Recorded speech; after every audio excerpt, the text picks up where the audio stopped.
one's working. This one's working? Okay. All right, we're back. Welcome to the Town of Babylon Planning Board. Today is the 3rd of June, 2024. We do have one public hearing. Could you all rise for the pledge? Julianne, could you lead us in the pledge, please? To the flag of the United States of America and to the republic for which it stands, one nation, under God, indivisible, with liberty and justice for all. Thank you.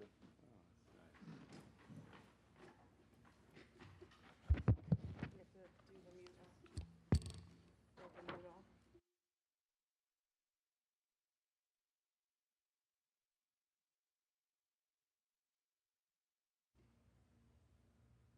Open it with these. Frank Santos, Julianne Nolan, Jerry O'Neill is out, Dan Trushin. Present. Ed Wynn is out. Oh, okay. Ed Wynn? There you go. Perfect timing. Ed. Juan Leon, Present. James Vaccaro, Present. Greg Gaxiola, Rich Casey, Matt Esposito. We have a quorum. We have a quorum. Before we start the public hearing, I'd like to read this statement into the record. The planning board shall have the right to rely on any information that is presented by the applicant. If any such information is later found to be inaccurate or incorrect, the planning board may determine that any approvals, building permits, or other actions previously granted in connection with the application are null and void. Item A on the agenda, public hearing, minor subdivision, job number 24-01B, Habitat for Humanity proposes to subdivide a 25,737.25 square foot lot into one 12,383.4 square foot lot and one 13,354.21 square foot lot in order to construct two single-family dwellings. Hey, sir, could you please state your name and address for the record? My name is Jack Roseberry. I'm the architect. My address is 1029 Sip Avenue in Medford, New York. Do you swear to tell the truth, the whole truth, nothing but the truth? I swear to tell the whole truth, yes. Please proceed. Yes, hi. Good evening. What we have before... Hold on, before you begin, I just want to ask the commissioner of the planning department, Richard Scelfo, issued a memo regarding this application dated May 24th. Have you had an opportunity to review this Yes, with your they client? sent it to us about 2 weeks ago. The only question I have, I'm a little stumped on this one, is who is the SCPC? Suffolk County Planning Commission. That's it. Okay. Is it PC, Planning Commission? That's what it is. I was stumped by that one. I was like, wait a minute. It could be SCWA, which would Right, and I went, wait a minute, something. I said the police department. No, it's not right. That's the Planning Commission. Okay. Well, the good news is it's not the SCPD. Yes. I have stories about relying on acronyms, so I won't tell here. All right. But anyway, anyway, let's stick to the hearing. let's stick to the hearing. Go ahead. We have a 2-lot land division on Straight Path and Wyandanch. It's going to be, both houses will be Habitat for Humanity homes. One house on the north side is a single-family residence. The lot 2 has what we call a small long cape residence. There's a driveway next to each other on the north side of lot 2, south side of lot 1. The lots are 61 by 196 on the north, 61 by 242 in the south. I've read the conditions. There's no issues with the conditions whatsoever. We have the zoning board of appeals approval dated back to October. We extended it in April.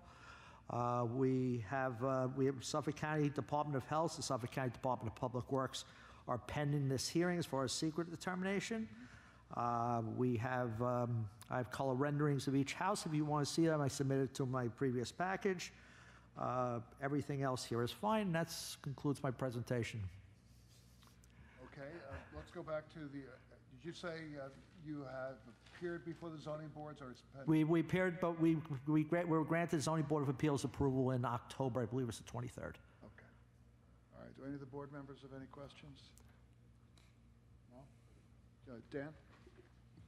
So it's on slab, so there's no basement. Yes, slabs on grade, no basements. So I'm curious about why there's no garage, just because it doesn't seem like there's a ton of storage space for these houses. Habitat technically will build a shed if need to for storage, but they don't build garages as a rule, because what they work up against sometimes is you build a house with a basement and a garage and a 3-bedroom house, and then they run up against a tax issue on the appraisals. So we're kind of limited as far as building garages, as far as building basements. The national standards are such that they don't typically build a garage. But they would build a shed. Yeah, they usually build a 10 by 10 shed, 8 by 8 shed. Depending, they might get one donated, they might get built it themselves as a volunteer exercises, but they typically will do that type of storage rather than a garage. Okay. And then, can you tell us more about the architecture of the house? The architecture of both houses, the north house is what is an inline ranch. It's a single-family residence, 3 bedrooms and a bath. The south house is a Cape-style residence, 2 stories. The second floor will be in the gable of the roof. It's 3 bedrooms total, 1 bath, about 1,000 square feet. I think one's about 1,044 square feet, the other about 1,012. This is kind of hits their price point as far as construction costs, as far as what they can do, and it's a nice starter home. It's not I grew up in a 1,000 square foot Cape, so it's a nice starter home for people, and they can maintain it. It's easier that way. It's easy to heat, and it's affordable, which is really the goal here. That's all I got. Are there any other questions? Julianne? So I know very basics about Habitat for Humanity. Could you give us a little overview? This has to be owner occupied. Yes. So how do you choose the owners? Is this sold? Is this gifted? Do you oversee it once it's done? You know what I'm going to do at this time? I'm going to turn that question over to the CEO for Habitat for Humanity. His name is Jimmy Jack. He can answer that question specifically, how the ownership is granted to people. It's an extensive process. You have to work 300 hours of sweat equity as a volunteer for Habitat. There's definitely criteria or standards that they have to go through. The houses are very simple houses. I'm remiss today. They had a wall raise in Riverhead for one of the houses, and I should have brought the pictures of them doing a wall raise. You have to keep it very simple for the people to build. It gives them training in house construction and do it yourself.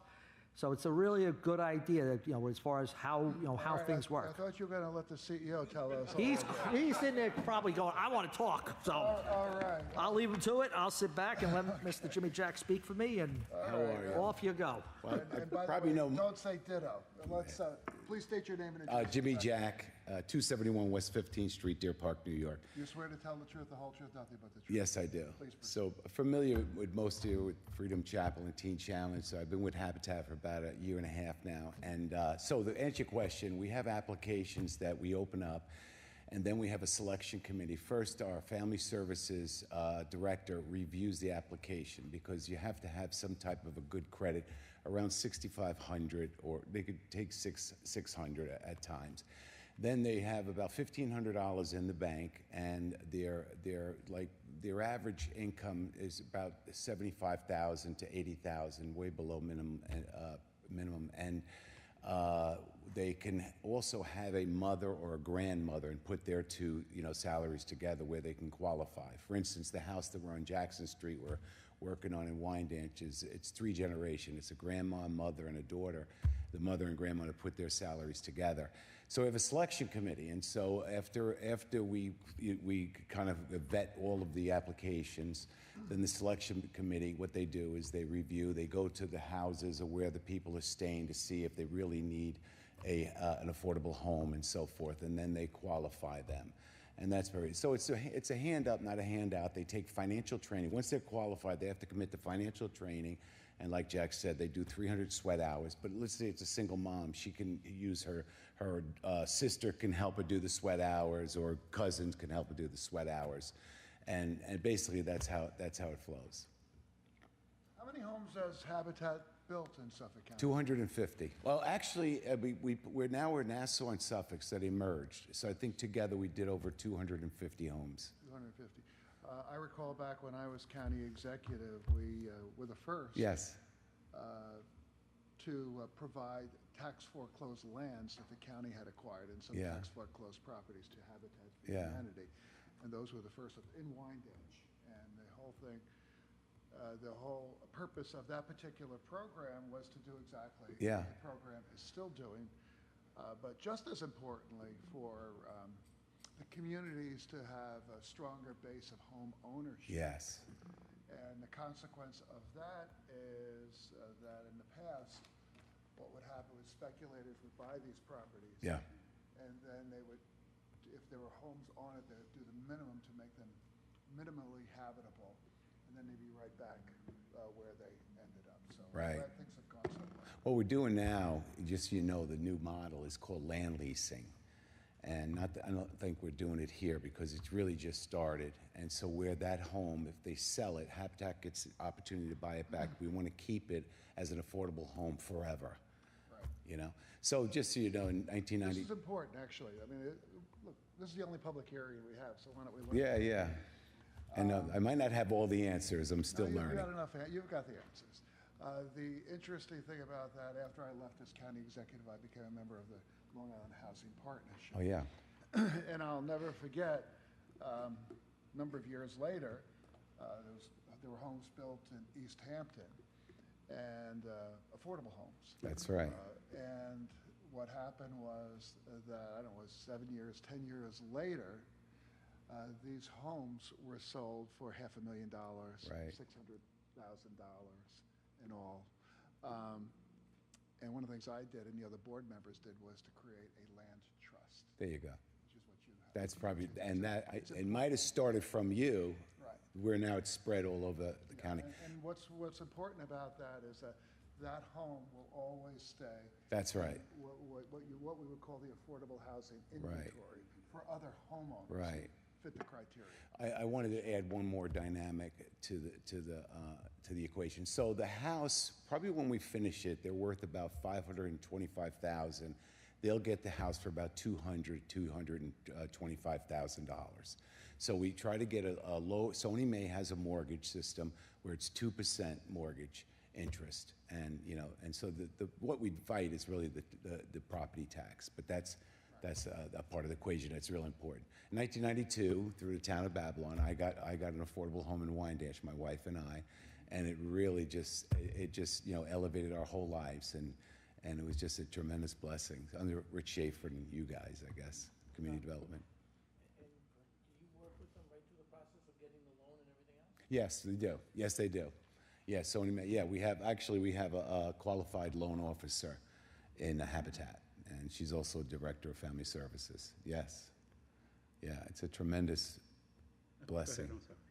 Are you affiliated with the congregation on 110? Yes, I'm the founder of Freedom Chapel, That's what and I built it there. Yeah. Yes. Any other questions? Mr. Jack, just out of curiosity, how much does a person pay in the land rent monthly for something like this? In the mortgage? Sure. You mean the mortgage? Okay.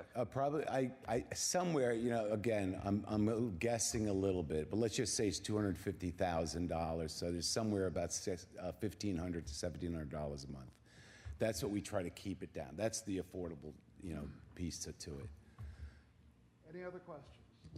By the way, I can relate to that because I was a newly elected assemblyman, and my wife and I bought a property, house, actually it was a multifamily house in Lindenhurst, and I stood on a line for Sunny May Mortgage. I actually slept on a line of Yeah. Sunny May Mortgage for about 3 days. Yeah. When interest rates were ridiculously high. Yeah. And I was very grateful to get a mortgage that was just under 8% from Sunny May. Maybe it was 7%. But anyway, of course, as the market changed years Yeah. later, we refinanced and it worked out. But that's a very attractive. Yeah, mortgage, it is. 10%, It is. Especially in this. Tremendous blessing. We're hoping to build as many homes again. The tough thing is getting land. That's How the did you big get this issue. land? I came on like 14, 15 months ago. So obviously from the county, I believe from the land bank gave it to you guys, to Rich Schaefer, and then you donated it to us. That's how it works. Yeah, we have about There's the six tax properties in foreclosure, Wyandanch. And then it's transferred to the town. Correct, correct. For this purpose. Yes, and Ed remains helping us big time because it's so hard to get land. Absolutely. Yeah. Well, anyway, that's great. Any other questions, comments? Well, thank you for doing this very important work. Thank you guys for all you do. There's a story about a gentleman walking along the beach, and it's covered with starfish. Yeah. And he's going along, and he picks one up, throws it in the water, picks a couple people. After a while, people walk past him. Why are you doing this? Somebody goes, well, that doesn't matter. He goes, well, it matters to this one. That's right. Makes a what you're difference to doing this matters to one. this. That's right. I'm a preacher, so I used that one before. Okay, well, I knew where you were going. It's tried and true. It I works love every it. time. I love it. All right. Okay, thank you very much. Thank you. I just want to read this into the record. I need a motion to close the public hearing. Motion by Frank, seconded by Julianne. All in favor?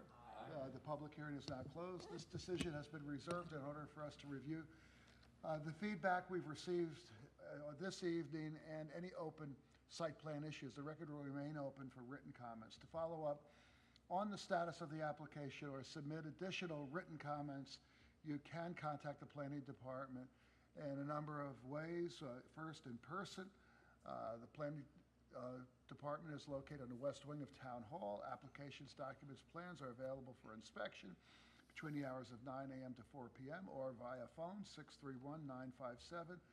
631-957-3103 or by email. Planning comments, it's all one word, planning comments @townofbabylon.com. Thank you very much. Oh, thank you all. That number still works? Yeah.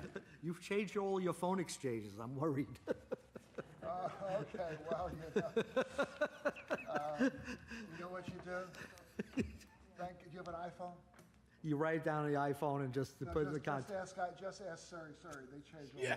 that. Can you get Yeah, me direct line? because they're exchanged now, I think you're number 13 or something like that. Okay, well, all right, thank you. Thank you very We love much. the town of Babylon. Been here for 35 years. Great Okay, town. thank you. I've been here my whole life. Yes, sir. Thank you. Thank you all. Okay, that is our only public hearing. So we will close the public live stream.